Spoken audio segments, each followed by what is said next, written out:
Hello guys, good morning. आज हम start करेंगे गवर्नमेंट ऑफ इंडिया एक्ट 1935। जैसे कि हमें पता है कि ये बहुत इम्पोर्टेंट एक्ट है और इसके बाद मतलब हमारा जो कॉन्स्टिट्यूशन बना है मोस्टली इसी के ऊपर बेस्ड है। तो मतलब कहीं क्वेश्चन आया कि सबसे ज़्यादा प्रोविजंस अपने कॉन्स्टिट्यूशन में कहाँ से बोरो किए गए, वो बोरो किए गए थे गवर्नमेंट ऑफ इंडिया एक्ट 1935। इसमें मतलब अपना कॉन्स्टिट्यूशन का एक बेसिक चीज़ें हमें यहाँ पे मतलब बहुत सारी चीज़ें ऐसे जो यहाँ से स्टार्ट की थी। तो प्लीज़ सब्सक्राइब माय चैनल और अब तो स्टार्ट करते हैं हमारे इसके प्रोविजंस बिना कुछ देरी के। देखो, इसका पहला प्रोविजन है all India federation was setup. All India federation was established comprised of British rule territories and territory under the princely state। मतलब एक फेडरेशन स्टार्ट कर दिया। जैसे कि अभी के टाइम पे अपना जो कॉन्स्टिट्यूशन है वो भी एक फेडरल सिस्टम है जिसमें मतलब कि स्टेट्स की अलग पावर है जो कॉन्स्टिट्यूशन खुद डिफाइन करता है। ठीक है, सेंटर की अलग पावर है। तो मतलब एक फेडरल सिस्टम है जैसे दोनों के पास पावर है और वो कौन मतलब कि इंडिपेंडेंट पावर है और कॉन्स्टिट्यूशन ये पावर्स उनको देता है। Federation was a condition that it will become operation only when half of the princely state must give their consent to join the federation। मतलब कि ये फेडरेशन तब मतलब ऑपरेशन में आएगा जब हाफ मतलब आधी जो प्रिंसली स्टेट्स थी। प्रिंसली स्टेट्स कौन है? जो राजा महाराजा अभी भी उनका जो रूल था, जिनके अंदर उनकी टेरिटरीज थी, जो ब्रिटिशर्स के अंडर नहीं थी, वो सब मतलब पूरी पूरी तरह से वो इंडिपेंडेंट भी नहीं थे तो पूरी तरह से डिपेंडेंट भी नहीं थे। मतलब कि वो बीच में थे। बट उन सब की अगर 50% प्रिंसली स्टेट्स अपना कंसेंट दे देते हैं, अपना हाँ भर देते हैं कि हमें फेडरेशन चाहिए, तो ये फेडरेशन स्टार्ट मतलब ऑपरेट हो जाएगा। बट ये कभी भी ऑपरेशन में नहीं आया, कभी भी मतलब कि इसको लागू नहीं किया गया क्योंकि कोई भी 50% प्रिंसली स्टेट्स ने कभी कंसेंट दिया ही नहीं। तो ये कभी मतलब कि रेगुलेट ही नहीं हुआ। This provision never becomes operational because princely states refuse to join the federation. मतलब ये देखो, मैंने अभी बता दिया, प्रिंसली स्टेट्स ने कभी इसको मतलब कंसेंट पास ही नहीं किया, उन्होंने एक्सेप्ट ही नहीं किया, तो फेडरेशन कभी आया ही नहीं। This act also lead to establishment of federal court of India, UPSC and RBSC. मतलब कि इस एक्ट के बाद, ये तो मैंने बाद में भी अच्छे से डिटेल में बताया गया है कि इस एक्ट ने क्या किया था कि जो अपने पब्लिक सर्विस कमीशंस हैं इनको मतलब रेगुलेट किया, मतलब इनको एस्टेब्लिश किया था। आरबीआई को एस्टेब्लिश किया था, जॉइंट पब्लिक सर्विस कमीशन को भी एस्टेब्लिश किया था। आज जैसे कि अभी स्टेट पब्लिक सर्विस कमीशंस हैं, ऐसे ये भी इसी के थ्रू मतलब इसी के बेस्ड पे मतलब इसी टाइम पे एस्टेब्लिश किए गए थे। जैसे provincial means provincial council provincial service council was establish under this act. ठीक है। Directory was introduce as centre, directory was introduce as centre. जैसे कि पहले क्या था, पहले इन्होंने उस प्रीवियस वीडियो में क्या देखा था हमने कि सेंटर के अंदर मतलब इन्होंने क्या किया था। सॉरी, नहीं मैं भूल गई, मैं खुद ही भूल गई। Sorry sorry, let me check first. यहाँ पे है ना,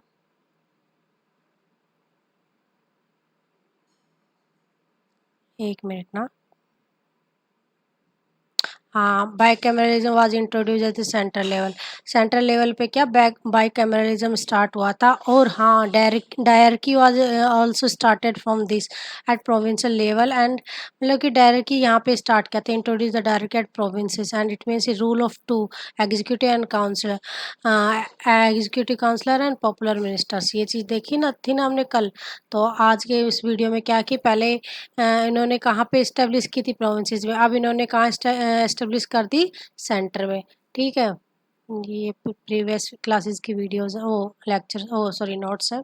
तो अभी अगला direct word introduce at centre. Centre में और लगा दिया इन्होंने डायरेक्ट पर मतलब कि एग्जीक्यूटिव काउंसलर्स और मिनिस्टर मीन्स पॉपुलर मिनिस्टर्स की गवर्नमेंट बना दी। Reserve subject were to be looked after the viceroy executive council and transfer subject. ये चीज़ तो पहले वाले में भी है कि रिजर्व सब्जेक्ट जो, हाँ रिजर्व सब्जेक्ट तो वाइसरॉय की एग्जीक्यूटिव काउंसिल के अंडर ही थी। एंड ट्रांसफर सब्जेक्ट भी जैसे reserve subject and transfer subject दो थे ना पिछले वाले वीडियो में। तो ये look after the executive council and transfer subject, और ट्रांसफर सब्जेक्ट किसके अंडर थे उस टाइम पे? पॉपुलर मिनिस्टर्स के अंदर। And the bicameralism bicameral legislation was reconstitute at central level. ये सेंट्रल लेवल पे रिकॉन्स्टिट्यूट कर दिया गया बाइकैमरलिज्म को। पहले क्या प्रोविंशियल लेवल पे था और अब सेंट्रल लेवल पे भी पहले मतलब कि हटा दिया था ना, उसको वापस से री इंट्रोड्यूस कर दिया, री एस्टेब्लिश कर दिया एट सेंट्रल लेवल पे। Directory was remove from the provinces and provinces autonomy was sought to be provided. मतलब कि प्रोविंसेस पे यहाँ पे देखो, पिछले वाले में क्या क्या था कि 1919 में डायरेक्टरी प्रोविंस लेवल पे स्टार्ट एस्टेब्लिश की थी, बट अब वहाँ पे रिमूव कर दी और कहाँ लगा दी, सेंटर पे लगा दी। And autonomy was sought to be provided, मतलब उनको अपनी ऑटोनॉमी, उनको थोड़ा और पावर दे दी ताकि और रूल्स बनाओ अपना अपना खुद का, ये सब देखो, ये सब चीज़ें हैं यहाँ पे। ठीक है, अगले वाले पॉइंट में देखते हैं। As per the act of 3 list legislation was created, federal, concurrent and provincial.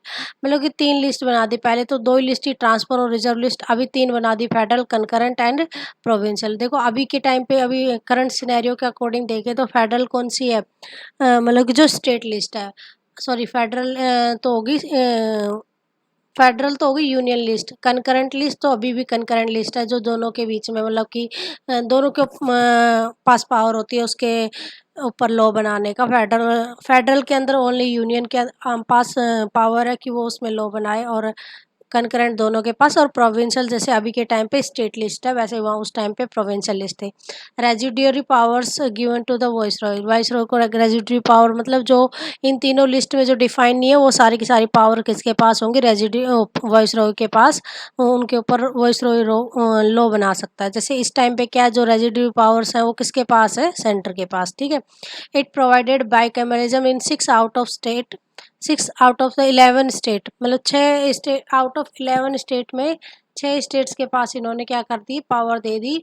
और वहाँ पे क्या, प्रोविंशियल बाइकैमरलिज्म, वहाँ पे मतलब कम्प्लीटली इन्होंने रिमूव नहीं किया।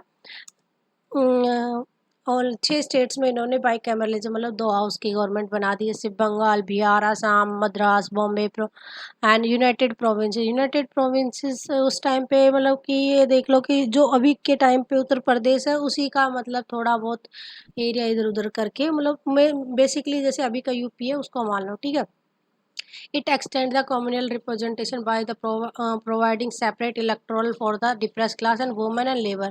अब इन्होंने क्या कर दिया, जो सेपरेट इलेक्टोरल सिस्टम था, जो सोसाइटी को डिवाइड करने वाला रूल था, उन्होंने और ज़्यादा एक्सटेंड कर दिया।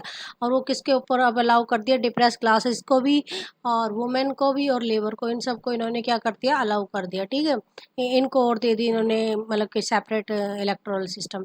मतलब इसमें क्या था, वो अपनी कास्ट को ही वोट कर सकते हैं, वुमेन वुमेन, मतलब ऐसे टाइप का एक वो मान लो तुम, जैसे मुस्लिम्स को इन 1919 में स्टार्ट किया था सबसे पहले सेपरेट इलेक्टोरल सिस्टम देना, वैसे ही। It extended 10% population for the voting right, मतलब 10% पॉपुलेशन के पास राइट टू वोट हो गया। पहले बहुत मिनिमल था, अब इसमें 10% हो गया। ठीक है, अब अगले वाले में देखते हैं क्या क्वेश्चन, क्या पॉइंट है। It provided for establishment of not only a federal public service commission, ये तो मैंने पहले डिफाइन कर दिया। ठीक है, जॉइंट पब्लिक सर्विस एंड 2 और मोर, मतलब कि फेडरल भी बनाया, प्रोविंशियल भी बनाया, और जॉइंट पब्लिक सर्विस कमीशन भी बनाया। ठीक है, और इट एस्टेब्लिश आरबीआई, मतलब पहले मैंने छोटे पॉइंट में लिखा, आरबीआई को एस्टेब्लिशमेंट इसी से हुआ, जो country control the currency and credit of country. And it establish the federal court और बनाया।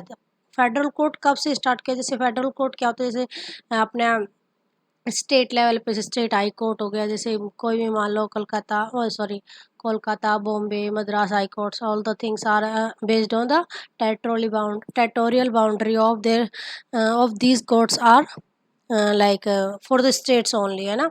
and it was established in it was set up in 1937, ये 1937 के अंदर establish किया गया था। चलो, thank you so much, please subscribe my channel, please support me, bye bye।